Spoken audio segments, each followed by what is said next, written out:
A big welcome to the Nick Elston Show, hosted by Inspirational Speaker and Transformational Speaking Coach Nick Elston. This show brings you the people who inspire, motivate, educate, and engage in all walks of life, sharing their insights and experiences honestly, unfiltered, and off script.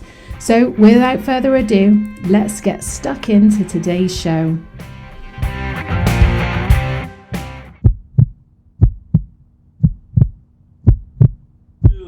Hey everyone, a big welcome back to the Nick Elston Show, Season 4, Episode 14. Yes, and it's Mental Health Awareness Week this week, which is an amazing time to introduce you to an amazing guest and a good friend of mine. It's Chia Oh. Big round of applause. Woo. Chia. Woo woo. Thank you, Nick. Very welcome. As I said, a clapping on Zoom is massively underrated. And what a time to bring you on. So the reason being is you got to tell us what you do. So tell us who you are, where you're from, where's home for you, and what you actually do. Okay, so my name is Chia. I'm the founder of Reiki Chia. And I basically, in a nutshell, I help and work with people that are feeling stressed, anxious, overwhelmed, and I help to transform their energies through Reiki, hypnotherapy, bit of coaching as well. I also go into companies, like to speak about well-being, and then I run workshops and training. So I do all sorts of things. That is it in a nutshell. So I'm a big fluffy guy. I love this kind of stuff. Where's home for you, by the way? So I'm living in Colchester in Essex. I was brought up in London, so I'm a North London girl. And I moved to Colchester about 14 years ago now. So okay. Cool. Yeah. Pardon if anyone can hear the rattling of strepsils around my mouth. My voice is very, very almost recovered from the COVID bout, but it's getting there. But I'm living on strepsils right now. Probably not a healthy, balanced diet, but there we go. When have I ever taken that advice? Anyway, thank you and welcome to the show. Thank you for introducing yourself. Thank you so much.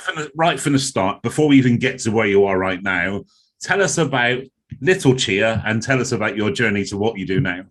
Okay, little Chia was very inquisitive and just really loved, back then when I was a child, there was no internet, there was no Google. All I knew was there was just more to this world than what I could see. And I just went through books, went to the library, scoured bookstores, just looking for something, anything unusual. So, in those days it was called phenomenon. So, so I was looking up things like UFOs, ghosts, spontaneous combustion, anything unusual and cool. I was really into that, and also I used to daydream a lot as a kid, and I used to just visualize what I think is past lives. So I think I was a Buddhist monk. I dreamt of Egyptian times, but back then I didn't know what it was. And I remember in school assemblies I used to daydream I could be levitating and just flying around the school, and now I know that's astral projection.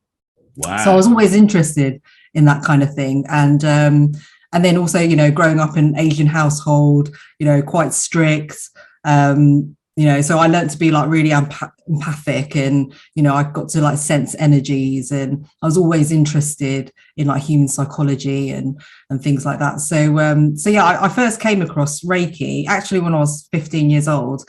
My friend's mum was doing it. I was doing my GCSEs, a little bit stressed, so my friend said, "Oh, my mum's just learnt some Reiki. Do you want to give it a go?" Hadn't a clue what it was, but yeah, so I went to her house. I laid on her dining table.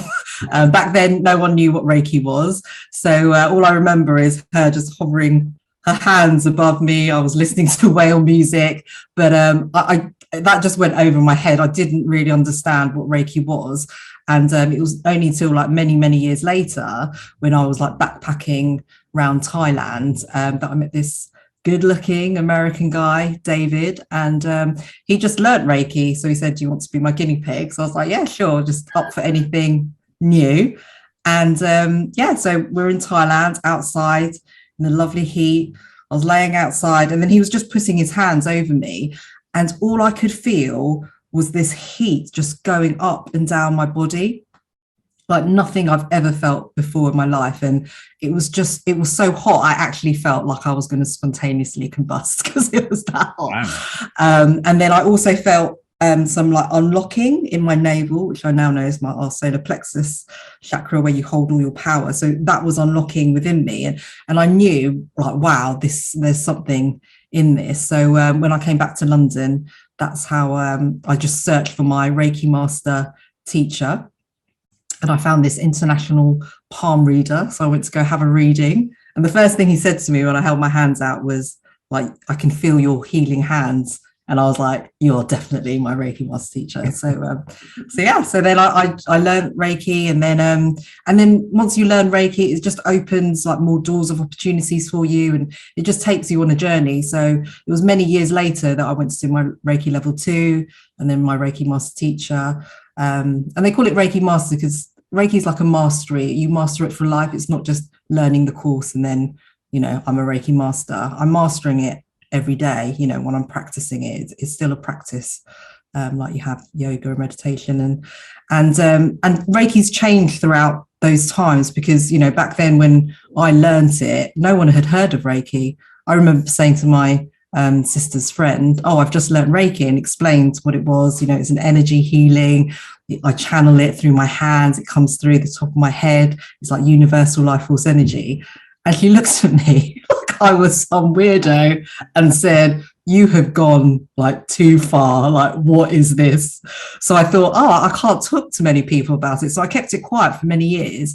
And but I knew intuitively this is going to, get more mainstream, and it's going to go big. And it has gradually over the years. People have heard of Reiki. They might not necessarily know what it is, but they're more open to it. And even back then, when no one had heard of it, I was still practicing on people because they were just a bit open. And that's what I love about it. I want to, share Reiki, share energy healing, and, just help people because it's just such a powerful energy. So that's where I am kind of today, and sharing with people that don't necessarily come across it. So I've done it in the workplaces, and people that haven't tried meditation before or Reiki, they've literally taken to it over teams really well. Like they felt like they were levitating, got to see colors. I've had real sort of senior directors see polar bears, and they represent different things. So it's just been an amazing journey. Fantastic. Never have I presented with so many rabbit holes that we could dive down. I know, sorry, yeah. One introduction. Because you tuned into essentially what's my childhood too. Oh, really? Is crazy. I was so kind of, and still am, fascinated by this kind of unknown. But it's interesting that the greatest resistance and the greatest pushback comes from that fear of the unknown. On the last episode, we had an amazing guy called Sean Doherty, who is based in Ireland, who was speaking about mindfulness. Oh, wow. About actually when he encounters pushbacks, whether it's in a professional environment or through people, that instead of trying to convince people, he'll just kind of let them find their own way. I think there's something in that. How do you how do you manage that when you have pushbacks around something which is considered woo-woo or not real, or all the other challenges that people give you when they don't understand the process? So, it's funny that because, there are skeptics, lots of skeptics out there, and there is resistance. But when people are drawn to me, there's always that little opening because, we're all energy, the chair I'm sitting on, me, you, there's energy all around us. So it makes sense that there's energy, but we can't necessarily see it. So when I started my Reiki journey, it was particularly my friends' boyfriends that were very skeptical of Reiki, but they were the ones that wanted to try it. So they were just like, Chia, what is this Reiki thing you've been talking, overhearing the conversations. And so I said, well, let me just try it on you. And then, you can see for yourself. I don't need to explain it to you. So yeah, but those skeptics are the ones that sort of see and feel the most of it. And I remember one of my friend's boyfriends, he's this, gorgeous 6 foot, Greek stallion, very macho. And did Reiki on him. And then when I was doing it, I could even see images of him and his mother.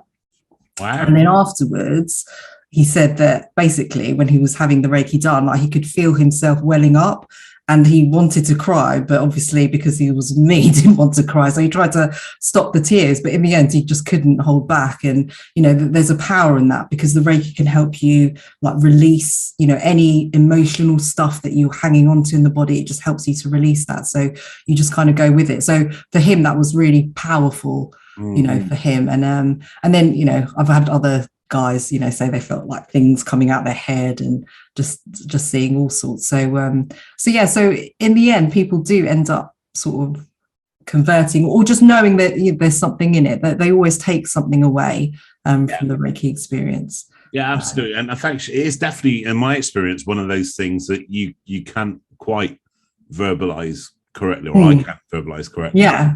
I actually went on to do my Reiki too in the end as well. Oh, amazing. Yeah, it was such a really powerful process, and really interesting stuff. So for those who were new to the kind of the chakras kind of element, can you explain the concept of the chakras to the audience? Yeah, sure. So chakras is actually from a Sanskrit word, wheels.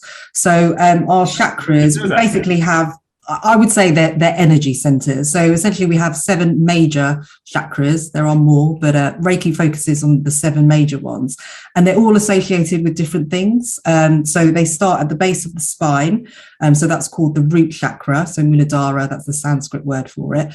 And that is the closest to the ground. So it's very grounding. So I'm sure, you know, your listeners have heard of the word grounding. So when we ground ourselves, we're connecting to earth. We're all part of Mother Nature, and that really helps you with energy work. So the root chakra is just down at the base of the spine, and it's also associated with like money, finances, our basic needs, you know, our shelter, feeling at home, secure, and then it just goes up your spine, so your hara line, right up to the top of your head, which is your crown chakra, and that's the closest to the universe, so that connects you with the universe.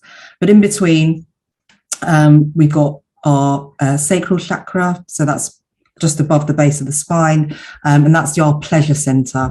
So any sort of sensual pleasures or anything you find pleasurable is all held here, or any guilt you feel is also sits here as well.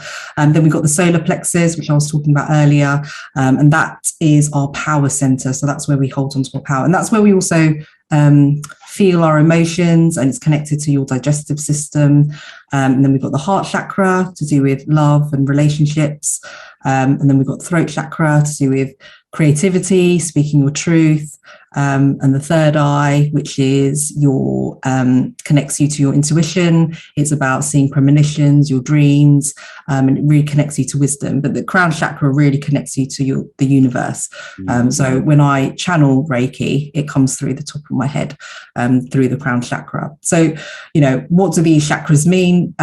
Reiki focuses on these chakras because it helps me to see what's going on in the body. So I work on the different chakras and I scan the body on the various chakras, and it can tell me like what energy blockages are going on, how the energy's flowing. And from that, I can pretty much tell within, 20 minutes, like if they've been through heartbreak, if they're keeping their feelings in, if they're like highly intuitive, I can sort of tell that just to see how the energy is flowing. So chakras, the concept has been around for like thousands and thousands of years. So it's all like in the sort of Sanskrit scripts. So I base my Reiki on those chakras, and then we work with them to just help them get balanced so that they feel so they're just sort of spinning nicely, because they're basically vortexes of energies, and they come at the front and they come at the back. So when people like enter the room, you can feel how people are feeling because it's from their chakras. So they're all powerful, and we've all got chakras. We've all got them. Fascinating stuff. Yeah. And it's just so interesting. Like, I used to suffer tonsillitis. So as a child, when I was growing up, I always kept my feelings in because it wasn't safe for me to express how I feel. My dad, he wasn't much of a talker. So like we didn't really express how we felt or anything like that. And I just knew it was best to keep things in. So I kept things in for a long time. So when I was an adult, I suffered a lot of sore throats, tonsillitis, and that's all to do with here, your throat chakra.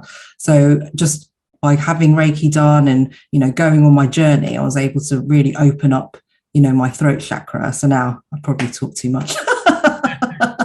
That's not at all. Fascinating stuff. It really is. And I think you've got you obviously, you could tell that personal connection you have with what you do. And it really does run through that.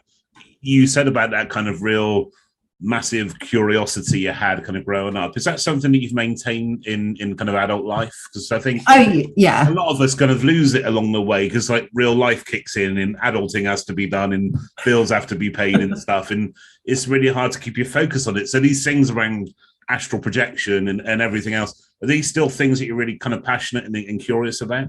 Oh yeah, definitely. Like I love stuff like that. You know, when I have conversations, you know, with my friends, you know, they're all into this stuff as well. So we're talking to each other and we kind of laugh, because we're like, if normal people sat in our conversations, they would think we're absolutely bonkers, you know, like, you know, for example, with astral projection, I was like sleeping in my bed and then my friends came into my dream, but it was so vivid. It felt really real. Like I could see her. She was in this matrix cloak.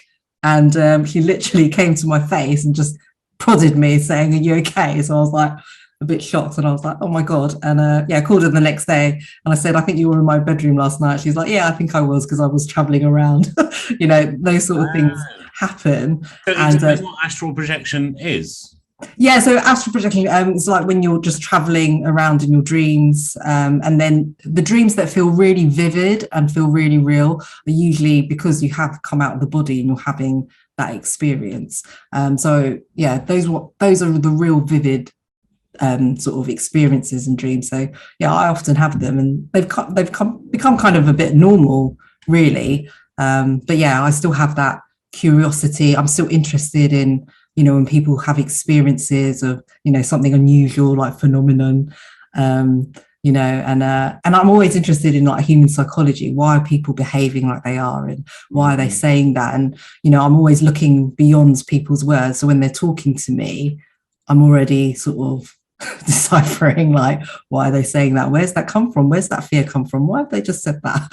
You know, I'm so curious about, you know, the human psychology and how our childhood can, you know, affect our adulthood, and how we can sort of repeat the same patterns. And yeah, all curious, still curious. Real student of the human condition. Then I like that.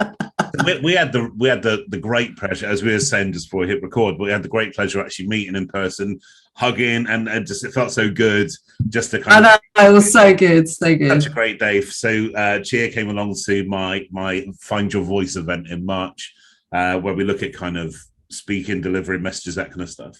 And I hope you don't mind me saying, but kind of I really resonated with what you were sharing, because first of all, it was heartfelt. Every engagement was heartfelt. And you could certainly feel the messages you were giving. And I think there's no surprise given that kind of background we've been talking about. But also from an entrepreneurial journey, how that's starting to take root as well, and that journey too. And it's a difficult one to navigate, isn't it? From employment to self-employment, and then you're monetizing something you're passionate about. And that whole process can really take the shine off of something which is kind of ethically and morally led. And I've found that myself. But how is that with you right now? How's that all sitting with you in terms of going out and doing this more? Yeah, so I'm just really passionate about helping people, and you know, I'm still working in the construction industry, and I love the construction industry. I kind of stumbled across it many years ago because I took a job that was working from home that was really flexible. But what I love about the construction industry, you know, top of their list is well-being and mental health. And I've worked in professional services and finances, but construction really seems, you know, it's high on their agenda, mental health and well-being. So I really love working in the industry. You know, that's why I want to help lots of people. I can, you know, see people in the workplace.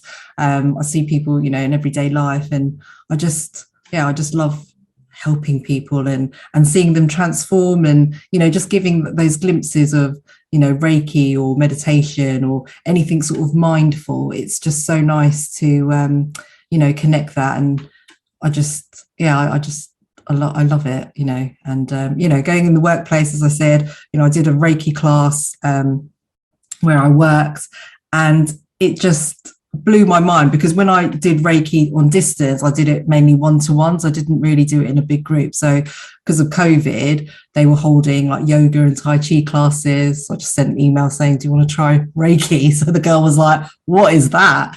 So I just explained it. So she just went with it. And I said, well, let's just put it out there and just see what happens. So I thought maybe, I don't know, 5 people would just, you know, come on Teams. And instead I had 40 people on Teams. Yeah. Cool. And yeah, all raring to go. And like 99% of them hadn't even tried Reiki. Like they didn't even know what it was, but they, you know, they thought they'd give it a go. So, you know, sent the Reiki across Teams, and the feedback after was just phenomenal. Like, you know, I just didn't know what to expect, but they were sort of feeling and seeing things as if I was in the same room as them. You know, they were seeing colours. As I said, one guy felt like he was levitating. Another guy saw, you know, polar bear, like just all sorts of things. And then, you know, yeah, and lots of, power animals come through during Reiki as well. Lots of purple colours, which is see, you've taken us down another rabbit hole now. I was just about to get on the and you throw something else into the mix. I know, sorry, I've just got so many stories. This could be the longest episode ever if I let it. We're definitely going to have to get you back. But for the sake of this show, you have touched on something which actually I find quite intriguing, and it's guys just label different things: spirit animals, power animals, that kind of stuff. That the representation of our experiences within the dream world. And I think that's a really fascinating subject to kind of have a chat about. We're not going to do any justice in the next 5 minutes, but I think it is really fascinating, the representation of actually of our dreams, and how in reality it's us processing our thoughts and experiences. And it was really weird actually in lockdown. There's actually the dreams changed quite a lot because we were not taking in the same stimulus. Yeah.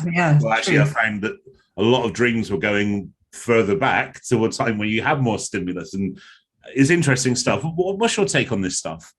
Yeah, I mean, I love dream interpretations, and then particularly with power animals, because when I do Reiki sessions, and particularly a lot of my clients and, you know, groups that I do, there's always someone that sees animals, and it surprises them. Like, for example, I had one lady, she saw a spider, like a huge spider, and she's not a spider fan at all, and it kind of scared her, because she thought it meant something bad, because, you know, people do associate spiders with something bad. But I quite like spiders, like, you know, especially, you know, money spiders, they're quite good luck.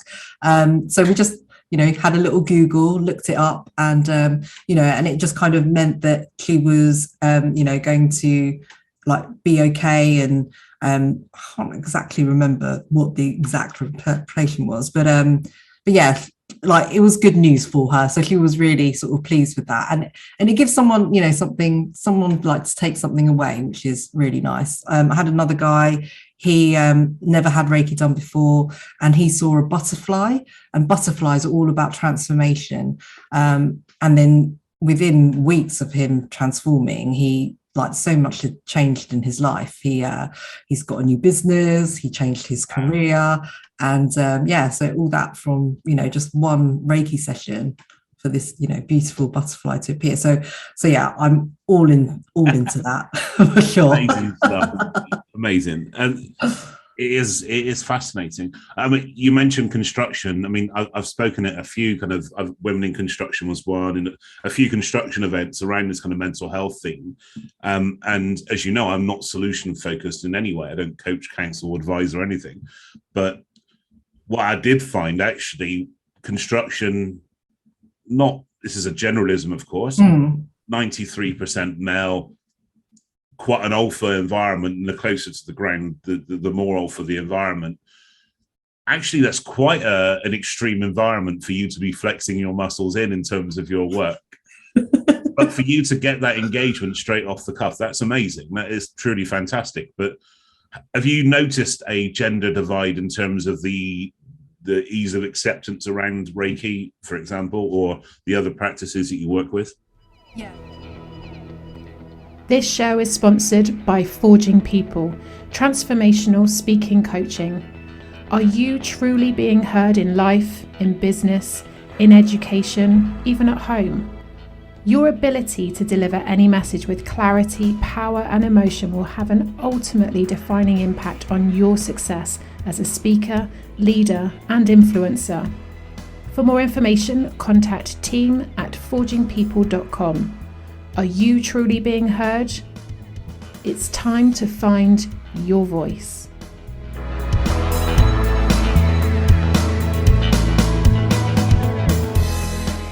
Yeah, so I mean, the clients I get are mainly female, but I do get male. And then, you know, the guys that have joined my Reiki classes, they've just wanted to give it a go. I find guys that they're very open, and, you know there's something in energy. And because guys are generally more visual, I'm not saying, you know, women aren't, we're visual as well.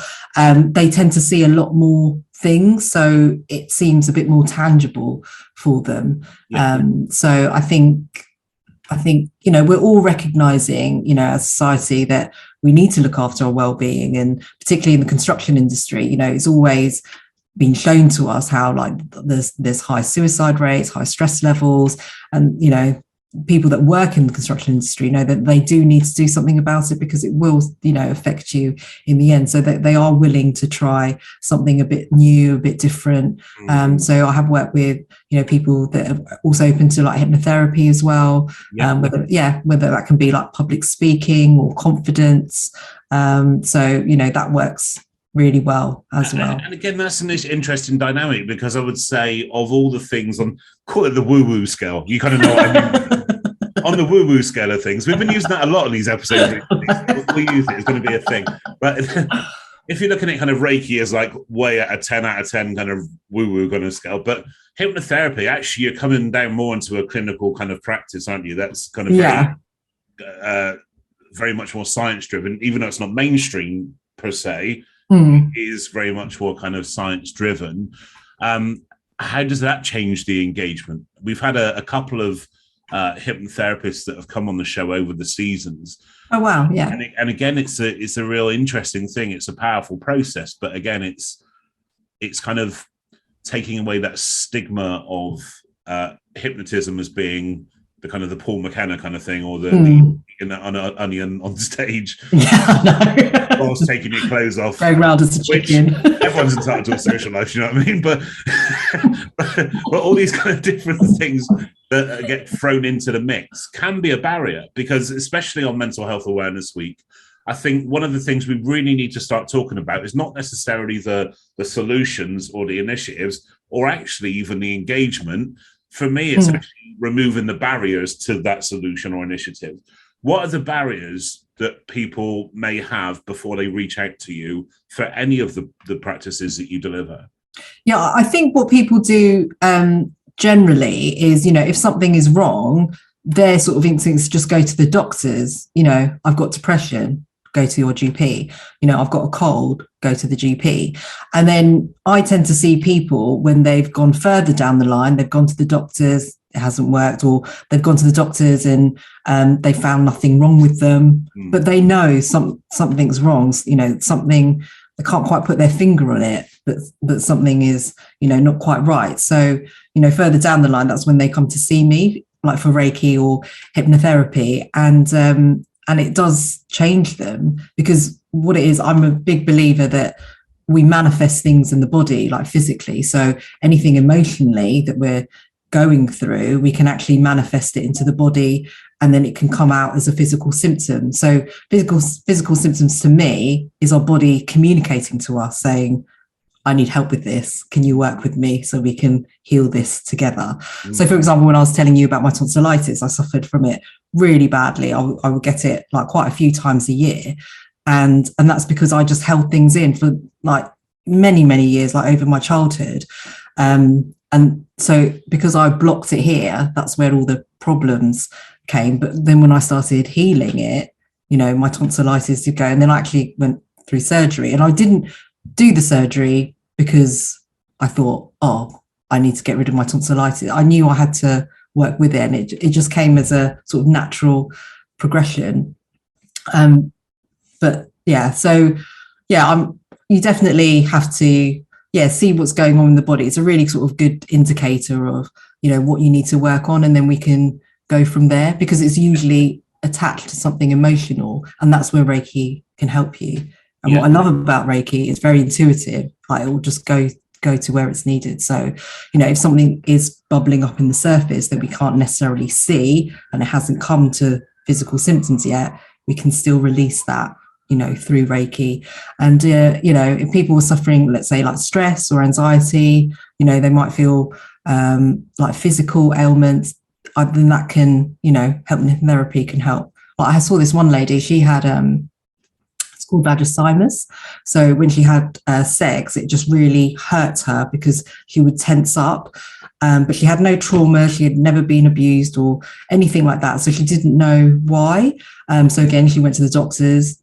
They said there was nothing wrong with her. And then she came for hypnotherapy because she read in forums that could help her. So after a couple of sessions, it helped. And then she went along to have children, which is why she came to hypnotherapy in the first place, because she just thought, I can't have children, because she couldn't even go, you know, through with sex because it was so painful. But after a couple of sessions, you know, she was able to do that, and went on to have children. So amazing. Why isn't the work that the amazing work that I see going on in your space, why isn't that more mainstream, as in even on a prescribed level? Yeah, good question.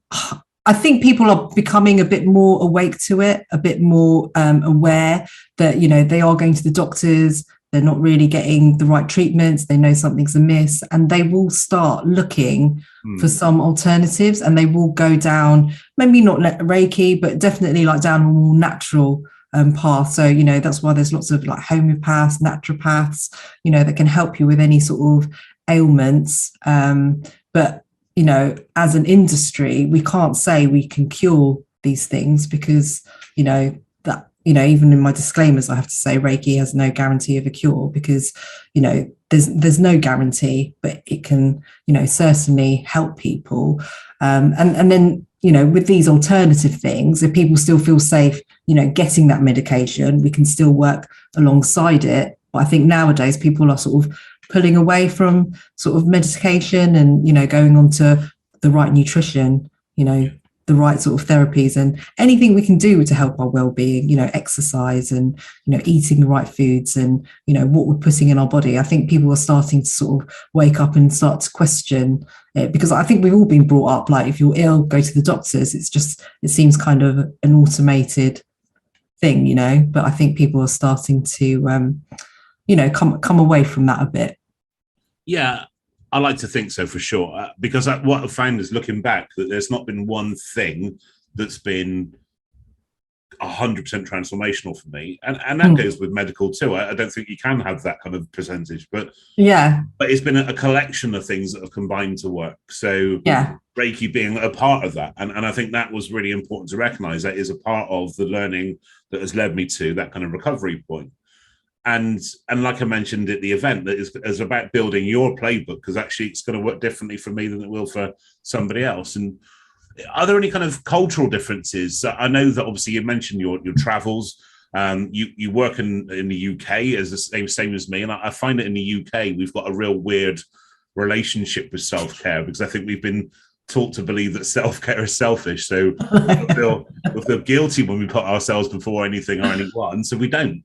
Whereas for my US audiences, it's completely different. So if I mention that I go to counselling and therapy in the UK, you get kind of those looks that this guy's a freak. He's told us he's in counselling. Yeah. In the US, you get, well, so does everybody else, beardy boy. Get on with yeah, definitely. They'll be like, yeah, what your session is about. Is it kind of one of those things where, like, somewhere in the middle is the truth? That have you noticed a divide culturally in terms of engagement in what you do? Yeah, definitely. So I have a Facebook group, and a lot of it is mainly like US and Canadian people, and I just find that they're just more open. They share a lot of things, whereas British people, I think, we're still a bit reserved. We're still not sharing as much. But of course, there are people that are really sharing their like powerful, inspiring stories, which is lovely. But I do notice culturally, the Americans and the Canadians, particularly in my audience, are sharing a lot more. When I'm asking, how people's energies are, over in Canada, they're quite happy to, saying they're having a bad day or it's not too good. Whereas the British, we're more like, I'm fine, thank you. How are you? I'm great, thanks. Yeah. Well, inside I'm dying. Exactly. Don't ask me again. But again, that's really important. I think mental health, it was Mental Health UK, the Ask Twice campaign, because of that reason here, that we're conditioned to give a positive on the first. How are you? I'm great, thanks. How are you? Yeah. But how are you feeling? Well, actually, and then that's kind of when people start to open up, isn't it? You ask these emotionally leading questions and you get an emotionally led response. But I think sometimes we take two approaches to mental health. And I'm glad we're picking this up this week, actually, especially. But we either feel this human flaw that we try to fix everybody that comes to us with a problem, which for the non-solution focused people amongst us is a real challenge, because ethically and morally we can't fix anybody in that sense. Or if somebody is at a point of crisis, we'll keep them at arm's length, and neither is a great answer. But somewhere in the middle again is that truth that we can have better conversations around mental health, whilst protecting ourselves and protecting the other person that we're speaking to. And for the solution focused people like yourself, actually the way that you remove those barriers means that people do feel safe to engage with you, and it's a really powerful and beautiful thing. But you must be walking that kind of balance all the time about actually when your office hours finish, which I probably know you haven't got office hours, but when your office hours finish, actually who looks after you? Who looks after the people that looks after people? And actually that's a good question. How do you recharge? That is a good question. Yeah. So I am well into my self-care. So I do a lot of meditation. I go to the gym. I do yoga. I've started Pilates about 6 months ago. Because I've been more a yoga person than Pilates, but I've got a fantastic teacher. So I'm doing Pilates. I do Zumba, which I love. So dancing to all the Latino music and then just, going out on Saturdays, having a good dance. Speaking with my friends. I think self-care is just really, really important. If I didn't have it, I think I would go absolutely insane. So it's just really important to look after yourself, whatever it is, people who like to really connect with nature, go for walks. When we were in the COVID lockdown, when we weren't really going out, I had to go to the beach. So only like 20 minutes away just to really recharge. And I think the older we get, I'm just more mindful of our energies, like when I'm a kid, like I was got bundles of energy and it was just like infinite, but as you're getting older, you can get drained from people, you can get tired, exhausted, overwhelmed. So just going to the beach and just really connecting with the sea and the sand just really helped to sort of boost my energies. And I'm just really, well, as you know, just really into energy. So I make sure that my energy is all protected so no one can drain me anymore. And then just making sure that my energy, stays intact and I'm just, full of energy. Dancing really helps. Exercise, eating well, all that. Lovely.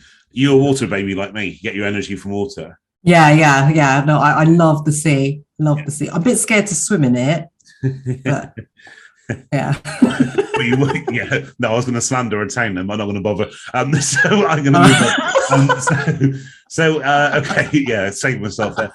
So we are recording this on the 13th of April, and actually it's just before Easter weekend. And actually that's how I'm spending Easter weekend, 4 days by the coast, and I cannot wait. I think it's just that change. Oh, lovely. As well, like get some energy back. And I think sometimes it's really, we're the last person that we look after, and it's unless we start to kind of consistently check in on how we're doing, like you said, being self-awareness is absolutely key. And you kind of know when you're starting to run that risk of kind of going over into tiredness or exhaustion. But as we said just right at the beginning, it's also really hard to take your own advice. There's a difference between and actually doing those things. absolutely walk that balance most weeks. As I say, I kind of like, people think with me, it's like, hallelujah, this guy's cured by doing what I do. Absolutely not. I manage my crap daily to varying degrees of success. Thank you very much. But like you said, the difference is actually knowing what nourishes you, what depletes you, what gets your battery up, and actually what gets it down again. And that's so important. And I think for me, that I do struggle with certain areas of personal development, which is a consistent work in progress for me, but purely because it helps me to keep it simple. So imagining that energy level as a battery, 10 out of 10, 1 out of 10, and I kind of know where I am to try and get that energy back up again. So it's really great to know that a professional such as yourself, like a guru, actually takes the same approach. It was really good. There's hope for me yet. You've heard it here first, folks. Right, Chia, before I let you go, the question that I ask everybody that comes on the show is this, and you've had experience of this now. I have, and it was amazing. I am now the MC of the O2 Arena in London. 20,000 people have paid our hard-earned money to come here. You do your thing, whatever your thing is. I'm just about to call you to the stage. You're sat back in the green room, sipping a Prosecco with your feet on the table, and your walk-on music kicks in, that song that motivates you, that lifts you, that gets you at peak state. Chia Oh, what would your song be and why? Okay, my song, and which I chose for Find Your Voice, is I'm a Survivor by Destiny's Child. Absolutely love that song. It gets me really psyched. It's very powerful. And and it's helped me through, the bad times when I was in this awful relationship, and then my client said to me, "You're a survivor," and I was like, I never looked at myself like that, so yeah, that song really sort of suits me down to the ground, and it's just very empowering and really uplifts me, and then it will just get me to inspire others. Boom, love that.